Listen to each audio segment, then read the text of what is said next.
Hey everyone, Mr. Happy here, back with another Armored Core 6 video. Oh, it's so exciting to be able to say that. Apparently, on top of the gameplay trailer, which gave us the release date of August 25th, there was also a post over on the PlayStation blog that I was completely unaware of. And so, I want to read through that now. I haven't read through it yet, so I don't know the contents of it, but it just says new gameplay details, and I was highly recommended both in the comment section and on Twitter to give this PlayStation blog a look. Now, I don't know how it's written either, so I don't know if this is going to be stuff that makes sense to players at all.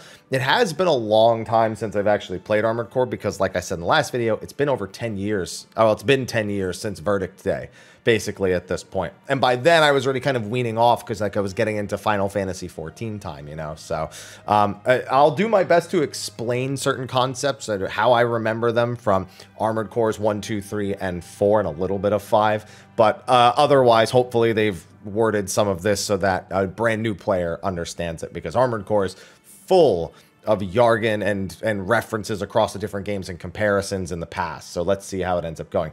Your burning questions answered from the developer from FromSoft. FromSoft is one of the most beloved developers around, creating modern classics like Bloodborne, Sekiro, and Elden Ring. They have enchanted and engrossed players worldwide. But let's go back in time, back to 1997, when From Software released the cult hit Armored Core on the original PlayStation, and players were enthralled by its mix of intense mech fighting action and strategic customization. You're damn right. The series has been cherished in the eyes of fans since, garnering multiple spin-offs and sequels over the years. Now, 25 years after players first built their custom cores and 10 years after the last entry, Armored Core returns August 25th, packing plenty of heat. Sat down with From Software to get a first look at the gameplay and learn about the latest in mech action. So, high-speed mech combat. Nothing too surprising there. We all watched the trailer, we know. Those whose primary experience from FromSoft comes from games like Bloodborne or Elden Ring might be curious about what to expect. So it looks like they are actually writing it for people who are brand new. And they kind of needed to, because a lot of people didn't know what Armored Core was until us nerds started raging off about it when we saw the trailer. Like, I've never even heard of this franchise. And there's 6 entries? Oh, there's more than 6 entries. You play an augmented mercenary, piloting a huge customizable mech, while the pace and structure of mech piloting action fundamentally differ from other games in the studio's catalog. Players can rest assured that smooth, responsive controls they've come to expect from FromSoft are still here, just in a different context. Think giant, heavily equipped robots with the ability to zip around across ground and air, reacting at lightning-fast speeds to attacks and threats while trying to one-up dangerous foes with even more firepower at their disposal. Rubicon, the ruined planet. Nothing to really say about that. Armored Core 6 is a new story that takes place on the planet Rubicon, where a powerful energy source called coral has been discovered, but the stuff isn't like what looks pretty in the aquariums. Coral is extremely volatile, and it's already caused a massive disaster. So one really common thing in Armored Core missions is there is a damage assessment at the end. Your reward at the end of missions is based on how much ammo you use, how much damage you took, if you failed any of the objectives, if you did or didn't do any of the side objectives. The fact that we have this incredibly volatile resource in the form of coral already sets up the dynamic of doing your best to determine whether it can be used as a weapon on the field or whether or not you want to avoid detonating it in order to prevent taking losses on your credit rewards. I have a feeling that it's going to be used quite frequently, calling it extremely volatile, so much so that it caused a massive disaster that caused the planet to return to ashes many years prior. I'd be surprised if they don't go the other way. I think it could be really interesting, though, being able to use the coral as something to potentially rout enemies at the cost of potentially failing objectives or losing bonus rewards. And then, of course, that allows for replay of the mission. So that little story detail is already quite exciting to me. Various areas are filled with contrast. You have the hollowed-out industrial ruins from the aforementioned disaster smolder beneath the shiny shell of the state-of-the-art mining constructs that encase the planet. It's an intricate, multi-layered world brimming with megastructures and enormous underground facilities built by its former inhabitants. These structures cover a planetary surface racked with extreme cold and contamination in the aftermath of the Great Disaster, and the player will be exploring these various environments as they proceed. They'll probably mess around with temperatures on the core. That's something they've done historically before as well. So the temperatures of the environments are something you'll probably have to customize your core around as well. The expansive environments will deliver an incredible sense of scale, maintaining the quality we've come to expect from FromSoftware's world design maestros. And with your Armored Cores, AC for short, advanced movement skills, you'll be able to explore these large open spaces to your heart's content. Now, I will say that in previous entries, when you go into a mission and you're exploring a map, very often there are parts that are hidden in the various missions or bonus objectives that are hidden in those. So while yes, you'll generally start the mission, do the objective, maybe look at the side objectives, it has always been worth exploring around if you're not trying too much to like finish too quickly, or you just want to kind of take in the environment. There is usually some tangible reward that comes with that, especially before you know the missions, because you may need to do that on some missions to even find the side objectives at all. So hoping that that's going to be continuing as well. Honestly, I don't have any worries about that being a thing. There'll be missions where you fight across sweeping battlefields, very combat oriented, but you'll sometimes be recovering data logs from wreckage and doing other side objectives too. So yeah, they seem to have the same ideas in tow here. Combat features, here we go. Let's see what they got that's new. Assault Boost. One of the biggest new features in Armored Core 6 is the instantaneous switch between long-range gunfighting and close-range melee, thanks to button-activated movement skill called the Assault Boost. Okay, so let me read the rest, actually, before I say anything. Assault Boost is an offensive action that helps close the gap between enemies and lets you quickly go from long distance to close range. It also provides some incredible chain abilities when fighting, as he describes vividly. Say you activate Assault Boost to make your approach while using the machine gun fire and a missile salvo to stagger the enemy, then use your Pulse Blade to score a direct melee hit. Okay. Yeah, I mean, that's a pretty standard kind of use of something like that. For a second, when I started reading it, I thought it was an adjustment between long-range weapons and short-range weapons. That didn't really sound very Armored Core-y, because one of the big things that you make a decision with when you're picking your kit, when you're in the garage and doing your customization, is what kind of style you want. Do you want a mixed melee long-range style, or do you want just one or the other? Do you want to build a super tank that's not very fast, but makes for a very safe kind of sniper angle, so you go with really long-range explosives and high-impact sniper rifles in order to stagger enemies?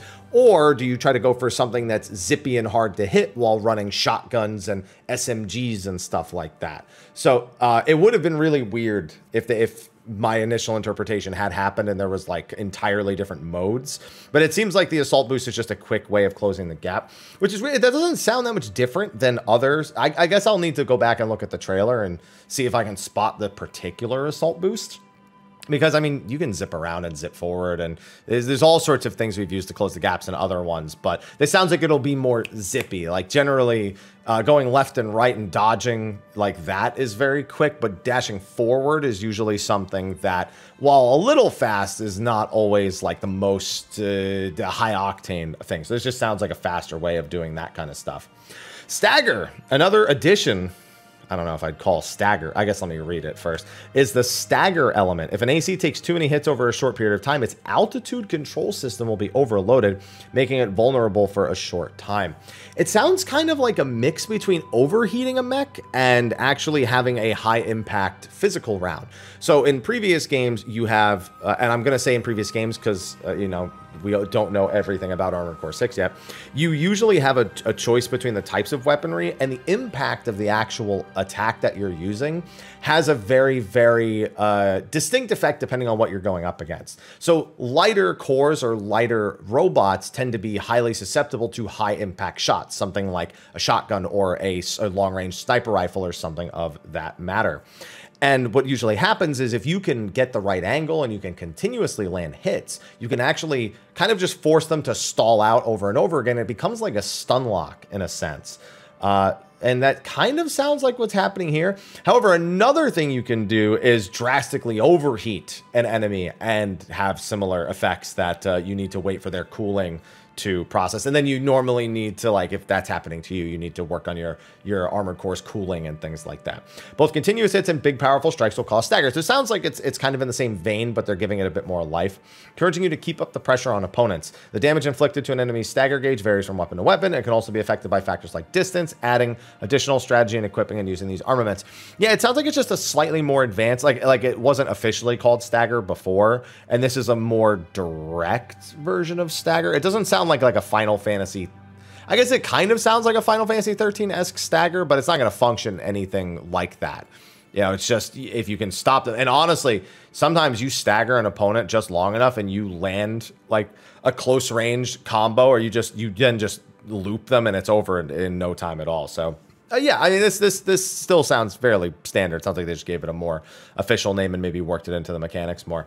How's the pace? The average movement speed across the games is somewhere between 3 and 5. Really? Because from the trailer, I definitely got a little bit of 3 vibes, but I also got something a little closer to 4, actually, which is a very, very fast game. 5's definitely more, not grounded, but less like high octane, I'd say.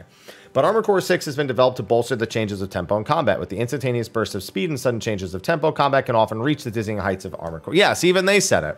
So, yeah, I don't know. That's the impression that I got from the trailer. And you know what? That's not really that surprising. There are a few spots in the trailer where I really feel like it looks like Armored Core 3, especially when they're using the heavier mechs, where you just kind of hover over opponents and try to go left and right so you can, you know, bait out shots to go in different directions. But then they show some sections in there that just look just like super fast, like 4 is. So yeah, it sounds like that it just ranges. It's not any one speed. You kind of just have to play around the different speeds.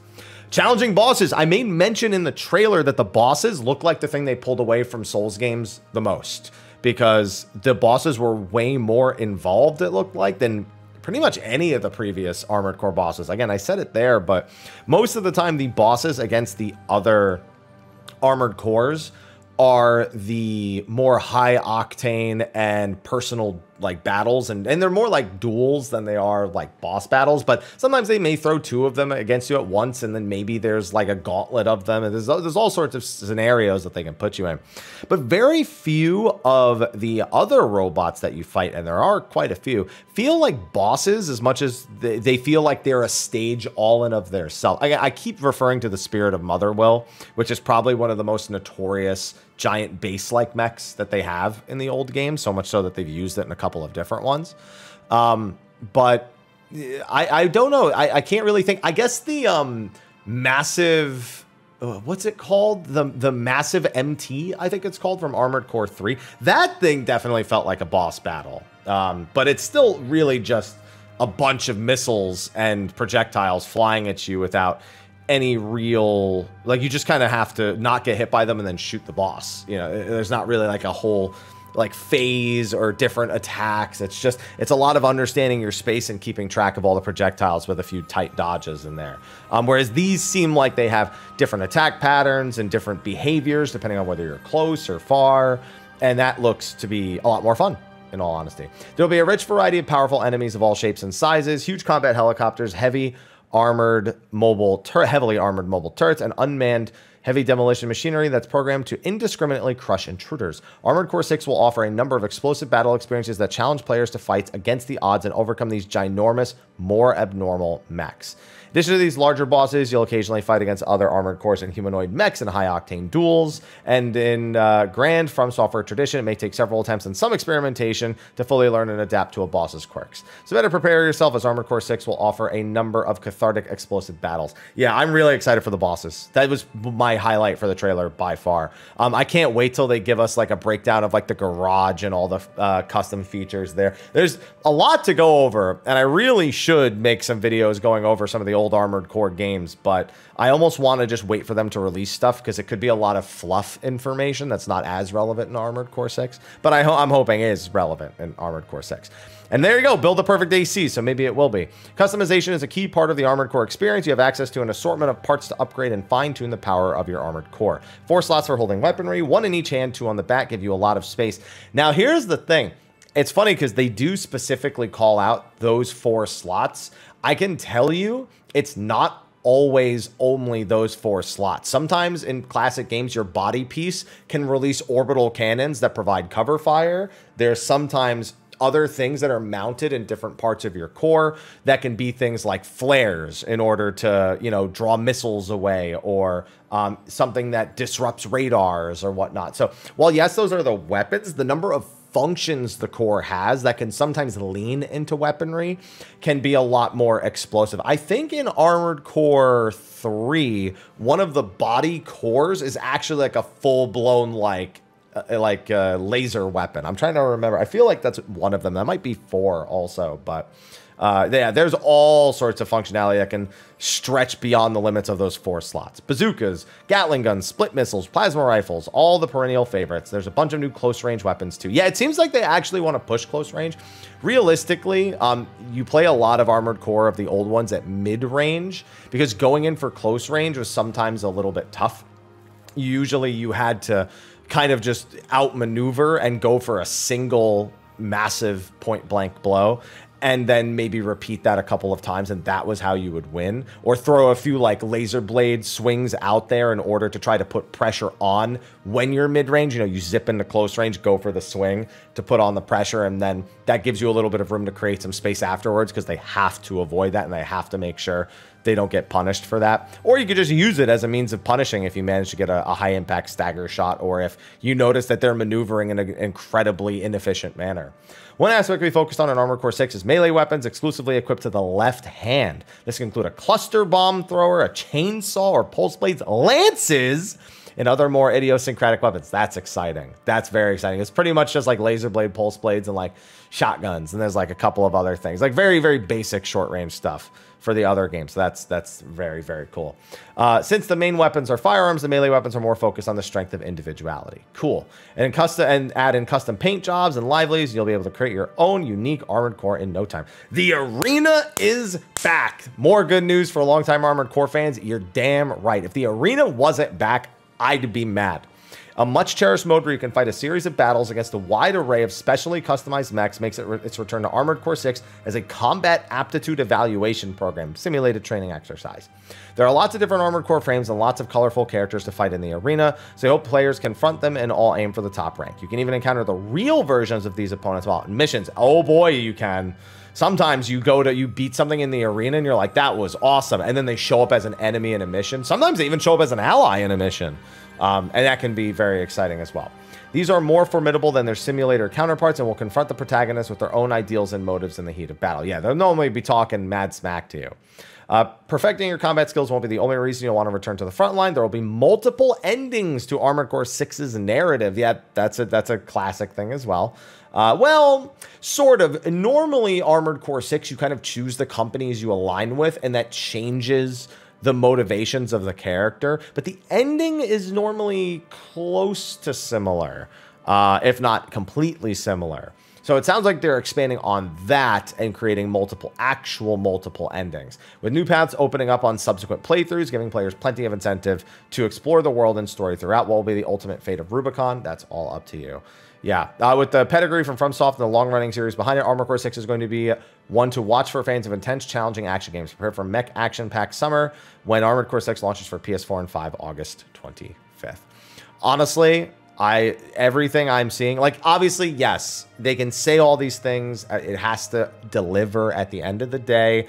And if it's a disappointment, it's a disappointment. You know, I can't just accept unanimously that it will be one of my favorite games of this year, right alongside Final Fantasy 16. That being said, I've wanted a new game in this franchise for so many years. I have had no problem with the previous titles. I have ones that I prefer over the other, but I've yet to really not like Armored Core games in any capacity. So I have a lot of confidence. And FromSoft also has had an amazing pedigree over the past few years. Like, it's very hard to doubt them. It's one thing to not be interested, but if you are someone who's been interested, it's really hard to doubt FromSoft in recent times. So I'm excited. These details are exciting. Maybe there's more articles out there that I don't know about that I need to find, but I was specifically told to read this one. And as such, I hope you enjoyed getting a little bit of a peek, and hopefully some of my history lessons for those of you out there who may just be getting into Armored Core 6 for the first time are of some value. And I'm sure there's other people who are going to be sharing tons of information about how the old games work to prepare you for the new games as well. Anyway, with that, thanks for watching. Be sure to like, favorite, subscribe, and share. Keep an eye out for more Armored Core 6 content on the channel, and I will see you in the next one. Until then, take care.